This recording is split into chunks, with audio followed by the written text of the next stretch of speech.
Assalamualaikum warahmatullahi wabarakatuh. Dakwah Rasulullah SAW ke luar negeri dengan mengirimkan surat kepada raja-raja untuk mengenalkan Islam dan mengajak menganut agama Islam. Ini terjadi pada tahun ke-6 Hijriah setelah perjanjian Hudaybiyah. Adapun raja-raja yang dikirimi surat oleh Rasulullah SAW yaitu seperti Heraklius, yakni penguasa Romawi di Syam, kemudian Muqawqis di Iskandariyah Mesir, kemudian Kisra di Persia, kemudian Mundir bin Sawa, yakni Raja Bahrain, kemudian Haudah al-Hanafi, yaitu penguasa Yamamah, kemudian Raja Oman, kemudian Al-Haris al-Himyari, yaitu Raja Yaman, kemudian Al-Haris al-Ghassani, yakni pemimpin kaum Ghassan, hingga ke Najasyi di Habasyah, Abyssinia, yang sekarang adalah negara Afrika. Sebagai kelaziman surat menyurat resmi negara, Nabi Muhammad membuat cincin stempel sebagai tanda orisinalitas surat itu. Stempel itu berbunyi, Muhammad Rasul Allah. Para penguasa negara merespon surat Nabi Muhammad beragam sikap. Ada yang menghormati dengan mengirim surat balasan sebagai tanda persahabatan. Ada yang mempercayai kerasulan Nabi Muhammad, seperti halnya Raja Najasyi. Ada yang menghina dan ada yang marah dengan membunuh utusan Nabi Muhammad SAW yang mengantarkan surat itu. Kali ini kita akan bahas tentang raja yang zalim, yaitu Raja Kisra di Persia yang menyobek surat Rasulullah SAW. Jika surat Rasulullah SAW dibaca dan diterima dengan hormat oleh Raja Persia, maka tidak demikian halnya yang terjadi terhadap raja yang sombong ini. Surat Rasulullah SAW kepada Kisra, yaitu Raja Persia itu berbunyi, Bismillahirrahmanirrahim. Dari Muhammad Rasulullah kepada Kisra pemimpin Persia. Kesejahteraan bagi siapapun yang mengikuti petunjuk, beriman kepada Allah dan utusannya, bersaksi bahwa tiada ilah selain Allah semata yang tidak sekutu baginya, dan bahwa Muhammad adalah hamba dan utusannya. Aku menyeru Tuhan dengan seruan Islam. Sesungguhnya aku adalah utusan Allah kepada seluruh manusia untuk memberi peringatan kepada orang yang hidup dan orang yang membenarkan perkataan atas orang-orang kafir. Masuklah Islam, niscaya Tuhan akan selamat. Namun jika Tuhan menolak, maka dosa orang-orang Majusi ada di pundak Tuhan. Di penghujung surat berbunyi, apabila Tuhan mau masuk Islam, kuberikan apa yang jadi milik Tuhan dan mengangkat Tuhan sebagai pemimpin kaum Tuhan. Demikian bunyi surat Rasulullah untuk Raja Persia. Dikisahkan Rasulullah SAW mengutus salah seorang sahabat, yaitu Abdullah bin Hudhafah, untuk menyerahkan surat kepada Kisra. Maka berangkatlah Abdullah bin Hudhafah ke Persia untuk menyerahkan surat kepada Kisra. Setelah sampai di Persia, Kisra memanggil seluruh pembesar supaya hadir ke majelisnya. Tatkala Kisra melihat Abdullah menghadap, dia memberi isyarat kepada pengawal supaya menerima surat yang dibawa Abdullah. Tetapi Abdullah menolak memberikannya kepada pengawal. Jangan, Rasulullah memerintahkan supaya memberikan surat ini langsung ke tangan Kisra, tanpa perantara.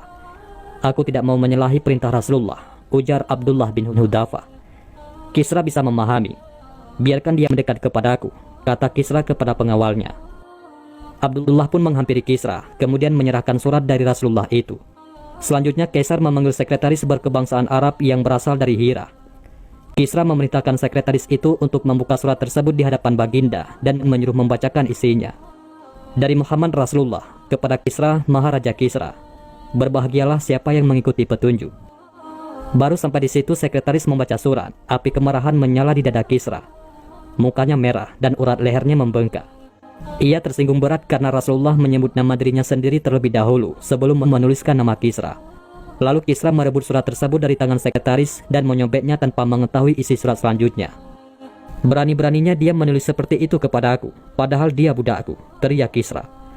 Lalu ia memerintahkan Abdullah bin Hudhafah untuk diusir dari majelis. Abdullah pun keluar dari majelis Kisra. Setelah itu Kisra memerintahkan Badan, yaitu gubernurnya di Yaman, untuk membawa Nabi Muhammad SAW ke hadapannya.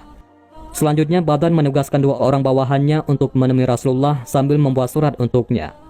Syekh Syafiur Rahman Al-Mubarakfuri dalam kitabnya yang berjudul Sirah Nabawiyah menuturkan ketika dua utusan tersebut tiba di Madinah dan menghadap Rasulullah, salah seorang di antara mereka dengan nada mengancam berkata, sesungguhnya Syahinsyah, yaitu rajanya para raja, yakni Kisra, telah mengirim surat kepada Raja Badan agar dia mengirim utusan untuk menemui Tuan lalu membawa Tuan ke hadapannya. Kemudian utusan tersebut menyerahkan selembar surat untuk Rasulullah SAW. Rasulullah tersenyum setelah mengetahui isi suratnya. Kemudian Rasulullah meminta mereka untuk menemuinya lagi pada keesokan harinya. Nabi SAW bersabda, kembalilah kalian dan datanglah besok supaya aku kabarkan kepada kalian apa yang aku ingin kabarkan. Pada saat yang sama, di Persia terjadi pemberontakan besar-besaran yang diprakarsai oleh putra Kisra sendiri, yaitu Siruyah, atau yang memiliki nama Menaruki Kobat, di barat dikenal dengan nama Kafat.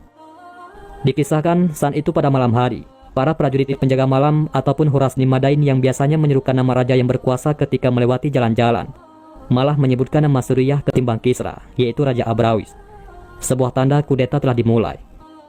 Pada saat aksi kudeta itu bukan hanya Raja Kisra yang dibunuh.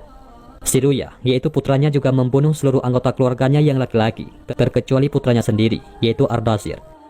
Para anak keturunan Anusirwan yang dibunuh oleh Siruyah diperkirakan mencapai 15 hingga 18 orang, baik dewasa maupun anak-anak. Al-Tabari dalam kitabnya yang berjudul Tariq Ar-Rusul wa Al-Muluk meriwayatkan pada hari setelah Siruyah membunuh saudara-saudaranya, dua saudara perempuannya yang tidak dibunuh, yaitu Buran dan Adar Mirdud, datang ke hadapannya dan mencaci serta menghina dia dengan kasar. Keserakahan akan tahta kerajaan yang masih belum kokoh telah mendorongmu untuk membunuh ayahmu dan semua saudara laki-lakimu, dan engkau telah melakukan tindakan yang tidak hormat, ujar saudari perempuannya.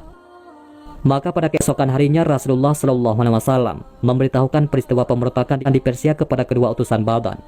Sampaikanlah pada saudara kalian, yaitu Badan, bahwasanya Rabbku, yaitu Allah Subhanahu wa Ta'ala, telah menghinakan Tuhan kalian, yakni Raja Persia tadi malam. Mereka lalu bertanya, apakah Tuan betul-betul yakin dengan apa yang Tuan katakan ini? Sebenarnya kami tidak seberapa membenci Tuan. Apakah kami harus mencatat apa yang Tuan katakan ini dan menyampaikannya kepada raja kami, yaitu Badan? Rasulullah SAW menjawab, benar, sampaikan hal ini kepadanya. Sampaikan pula pesanku kepadanya, bahwa agama dan kekuasaanku akan merambah seperti yang dicapai Kisra, yakni menguasai yang kaya maupun yang miskin.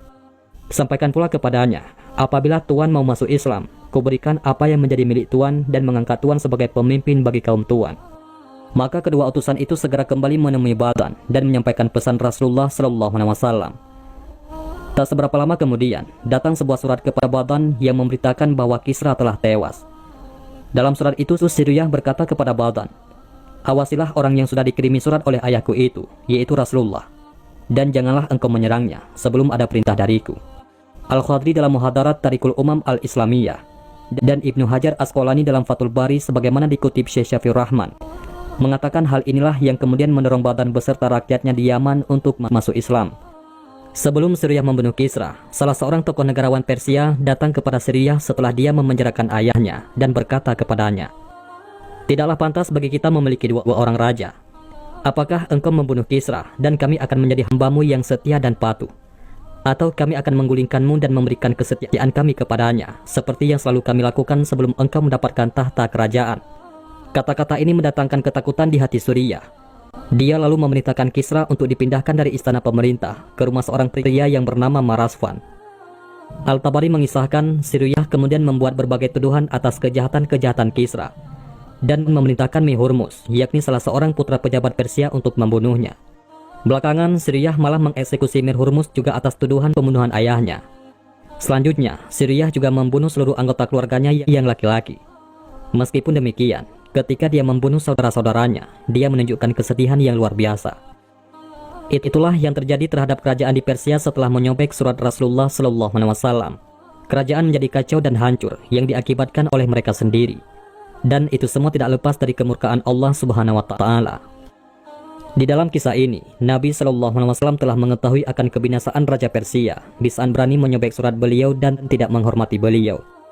Beliau SAW mengetahui hal ini karena Allah telah menetapkan untuk membinasakan orang yang membenci Rasulnya. Dan peristiwa ini adalah termasuk dari kesempurnaan mukjizat dalam terjadinya permusuhan di antara komponen umat yang satu. Bagaimana tidak, sedangkan pada peristiwa yang terjadi pada raja yang zalim ini adalah dalam satu rumah. Hal ini adalah bukti firman Allah dalam surat Al-Maidah ayat 64. Dan kami telah timbulkan permusuhan dan kebencian di antara mereka sampai hari kiamat. Bandingkan dengan penguasa Romawi Timur, yaitu Bizantium, Raja Heraklius juga mendapat surat yang sama dari Rasulullah. Setelah membaca surat Nabi, Heraklius mengumpulkan para pembesar kerajaan. Semula Heraklius disebutkan mempercayai kebenaran yang dibawa Nabi Muhammad. Namun karena para pembesar dan rakyatnya tidak menghendaki rajanya menjadi seorang muslim, maka Heraklius tetap mempertahankan agama lamanya, yaitu Kristen. Dalam satu kesempatan, Heraklius juga pernah berbicara dengan Abu Sufyan bin Harb tentang Nabi Muhammad. Dalam obrolan itu, Heraklius menyampaikan beberapa pertanyaan terkait Nabi Muhammad, mulai dari nasab hingga akhlaknya. Abu Sufyan mengonfirmasi semua pertanyaan yang diajukan Heraklius tersebut.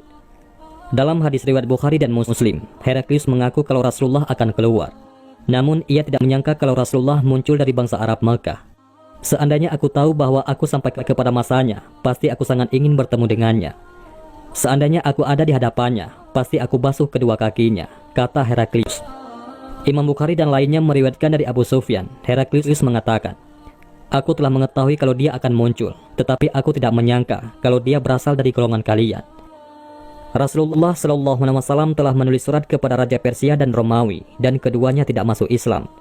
Akan tetapi Raja Romawi memuliakan surat Rasulullah SAW dan juga utusan beliau, maka negerinya tetap jaya, sehingga dikatakan bahwa kerajaan itu tetap ada pada anak keturunannya hingga hari ini. Adapun Raja Persia yang telah merobek surat Rasulullah SAW dan menghina beliau SAW, maka Allah menghancurkan kerajaannya dengan sehancur-hancurnya, sehingga tidak terdapat setelah itu kerajaan Persia. Maka siapapun yang membenci dan memusuhi Rasulullah SAW, niscaya Allah akan menghancurkannya dan membinasakan diri dan jejaknya. Wallahu a'lam bishawab.